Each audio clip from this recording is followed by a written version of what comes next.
Je suis ingénieure mécanique en conception et calcul, responsable du bureau d'études de l'IP2I, Institut de physique des deux infinis, anciennement IPNL de Lyon.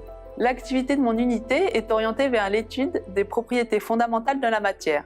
Pour cela, nous devons développer des accélérateurs de particules pour créer les faisceaux de particules et des détecteurs qui nous permettent d'étudier ces particules. Le mieux, c'est que je vous montre. Sur le projet Spiral 2, un nouvel accélérateur bientôt mis en service au Gagny-Lacan, j'ai eu la responsabilité de développer toute la fin de ligne, les 5 derniers mètres sur les 80 mètres de ligne. À cet endroit-là, les particules ont été accélérées et atteignent des puissances jusqu'à 200 000 watts. Il faut cependant être capable de stopper l'intégralité de ce faisceau pour procéder à son réglage. C'est pourquoi j'ai développé le système Safari, système d'arrêt faisceau adapté aux rayons intenses. C'est un ensemble mécanique complexe qui est capable de dissiper 200 kW grâce à son circuit de refroidissement spécialement développé par double canot à contre-courant. Des calculs et simulations associant fluide, thermique et mécanique m'ont permis d'optimiser au mieux la forme de l'objet et des canaux de refroidissement, mais aussi les débits et les conditions de fonctionnement. Mon implication concerne aussi les éléments associés, systèmes de surveillance et de mesure, éléments de protection, et s'étend également jusqu'au montage et à l'intégration du système sur la ligne, puis au test avec les équipes du Ganil. Sur les expériences situées auprès du grand accélérateur LHC du CERN à Genève, l'objectif est de sonder les constituants ultimes de la matière et découvrir leurs interactions. L'expérience ALICE en particulier, en recréant des conditions proches du Big Bang, permet d'étudier les propriétés de la matière de l'univers primordial.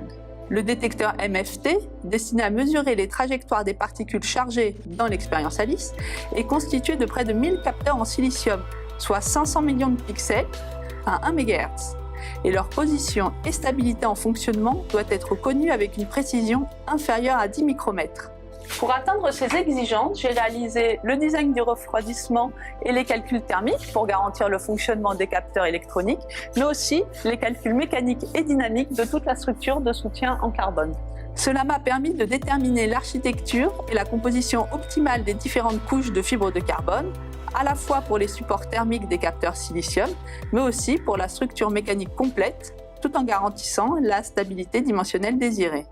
Ce détecteur d'environ 1/10 de mètre cube et 30 kg, une fois assemblé avec ses 3000 câbles pour l'alimentation, l'acquisition, le refroidissement, donc plus de 200 kg, doit ensuite être inséré au cœur de l'expérience ALICE, un ensemble de détecteurs de 16 mètres de diamètre, 26 mètres de long et pesant plus de 10 000 tonnes, le tout installé dans une caverne souterraine.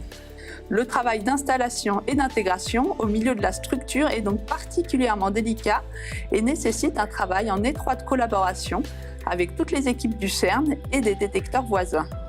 Les tests sur site sont indispensables pour vérifier les interfaces et les procédures d'intégration.